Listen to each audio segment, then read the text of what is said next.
Dispatch put out a report that Galt Police, which is a city to the north of us, was in pursuit southbound Highway 99 towards our city. They said it was a van that was involved in a kidnapping. The suspect was supposed to be armed with a police officer's handgun, and the victim was also in the car.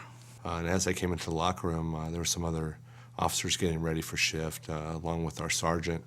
Brian, right when we got down into the locker room, Brian said there was a pursuit that was coming into town. And one of the sergeants said, well, why don't you guys go ahead and gear up and just go on out and assist whatever they need, and we'll brief later. They find out that I'm the K-9 car, so there's a couple of our units up front. They both pulled over and let me take the lead position. We had a patrol unit coming south on a street that the vehicle was just preparing to turn north on. As he did, the suspect pointed a handgun at the officer. So at one point, we're traveling northbound on a residential street. We had a patrol unit coming southbound towards us. He kind of pulled off to the side of the road. Well, as that happened, the van continued north. The suspect kind of merged over to the middle of the road, hung the handgun out the window, and shot the officer through the patrol car door. The adrenaline's definitely going. Saying my prayers as we're going, because in my mind I know this is going to end bad. Brian and I had talked. We weren't real familiar with each other. And the day before, ironically, Brian and I had been on an alarm call. We had cleared the alarm, and we were code 4, and Brian and I had a discussion. Hey, just so you know, even though I'm new to the Lodi Police Department, I'm not new. I lateraled from Manteca, and worked patrol for a lot of years, and I was on the SWAT team. Oh, good. So just so you know, you can count on me if anything ever goes bad. Right on, man. I'm there for you, too. And lo and behold, the very next day, Brian and I are involved in a situation that was exactly what we had talked about the day before. If I had made it up, I couldn't have made it up any better. Throughout the pursuit, he continued to go to one neighborhood where you can see in the video there's several people out in the street.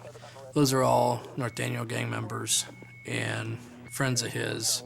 So he would continually go by there, stop, and actually have brief conversations with them. They'd cheer him on. So he was just getting egged on by his friends, which didn't help our situation at all. I remember thinking to myself, remain calm on the radio, make sure that you breathe normal. So I tried to get myself into a mode where I was calm on the radio. Everybody was able to hear what I was saying. About 45 minutes into it, he ends up turning down a dead-end street, one of our residential streets. Down at the end of it is a muddy field where he comes up to a fence. He actually drives through the fence. It had been raining, so the ground was wet. The field was pretty soft, so we didn't follow him out there. About 60 feet into the field, the van bogged down and he became stuck. At that time, we had parked our patrol units and exited, and we took a position of cover over the engine block of my vehicle. He immediately looked at me, and I told him, are you ready? And Brian said, yes, I am. Are you ready? And I said, yes, I am. Brian was armed with the AR-15 and had the K-9, so I told him that I would keep my Glock, and that way we would have different options throughout this situation. At this point, we're still thinking that the female is a hostage. And after a few minutes, the passenger side door opens up. The female steps out of the vehicle with the male directly behind her. He's holding the handgun up to her head and has a sawed-off shotgun in the other hand. And basically, her back is against his chest, so they're tight. Pitbull gets out of the car with them, and they proceed through the field towards a parking lot, which is actually the parking lot of a church. And there were some people inside the church at the time, staff of the church and so forth. I know that if he's able to escape with this hostage, he's either going to end up killing her or, barricading himself inside this church, killing somebody inside, or, it's just going to be a bad situation. Even if he got into the neighborhood, got into someone's house, we'd still have that incident to deal with. And just as they stepped up into the parking lot of the church, she turned a little bit, made a movement, and there was about a 3-inch gap between her back and his chest. And at that point, I fired one round from my rifle. And the suspect and the female both dropped. At that time, we both looked at each other and said, let's move. We moved to what we perceived to be the next point of cover, which would be the back end of the blue van that he had been driving throughout the pursuit. You know, she's a hostage. She's right there. He's got these guns. He's going to start shooting her. So our thing is we're going to get out, proceed through the field towards the van, and try to take cover there. That way we're closer. We're able to, protect her. Halfway between our vehicle and the blue van, the suspect came up firing on us. At this point, we can start feeling bullets coming past us. And we were in a bad spot. At that time, we had realized, this is a bad spot. We were in no man's land. I had my vest on, and I remember thinking that as long as I don't get hit in the head, I'll be okay. And so I yelled to Brian, I said, Brian, get down, get down. And we dove down in the grass. I remember thinking in my mind, I just shot this guy with a rifle, and here he is sitting up with a gun. I immediately started firing rounds at him. Apparently the shotgun jammed, or there was a problem with it.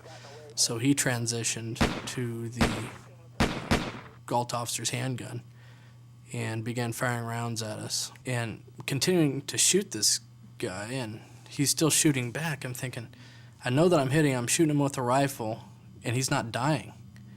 You've got a suspect that gets shot, continues to fire back, or in our situation, he ended up being paralyzed with the first round. So he's taking all these rounds up into his legs and, his chest and everything, and he's not feeling them because both being under the influence of drugs and, being paralyzed, he's able to still function, and he's determined he's going to take one of us with him. I remember thinking when I was going across the field that as long as I made it to the back of the blue van, I was going to live. It was the most important thing in my life at that point, was to make it to the back of that blue van. So we got to the back of the blue van, and the suspect had turned around and focused back on us. And at that time, I decided to take a headshot. So with my Glock 40 caliber, I took a headshot at the suspect and struck him in the lower portion of the right side of his jaw.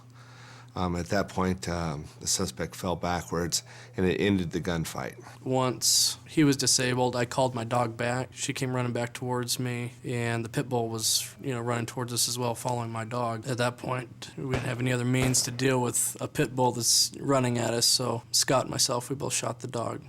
The dog was shot and eliminated from the situation. Brian and I then did a quick check of the van. Brian asked us to clear the van for a split second. I kept focus on the suspect that was down. Brian checked the interior of the van really quick, and then we proceeded on to the suspect, and Brian provided cover, and I took possession of the suspect and handcuffed him. I think you have to have a mindset that you're not going to lose. Even though when we were going across the field, and I was thinking it was the most important thing in my life to get to the back of this blue van for cover, there wasn't anything that was going to stand in my way to get there. I wasn't going to let some suspect take me away from my wife and children.